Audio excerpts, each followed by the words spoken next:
Central Daylight Time Wednesday. This watch includes the following counties in Oklahoma: Choctaw, LaFleur, McCurtain, and Pushmataha. That's like portions of Freeport. In Arkansas, Howard, Little River, Of course, there's a directional 50 didn't activate. Texas. Remember, a tornado watch means the conditions are favorable for the development of severe weather, including tornadoes, large hail, and damaging winds in and close to That's the the portions watch of Shreveport area, not the freaking Tulsa area. Severe weather may not be imminent.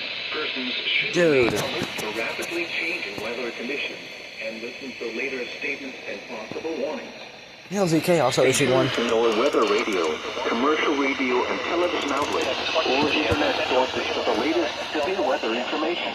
Oh, it might be a double header. Tornado watch number 40 has been issued from 10:20 p.m. Central Daylight Time until 4 a.m. Central It could be a double header. Daylight Time Wednesday for the following counties in Oklahoma: Choctaw, LaFleur, McCurtain, and Pushmataha, and the following counties in Arkansas: Howard, Little River, and Sevier, and Red River, Texas.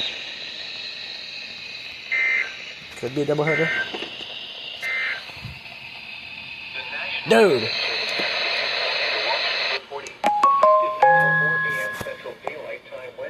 Freeport, bro. Of course, the WX-150 didn't activate. That one, dude. I'm gonna.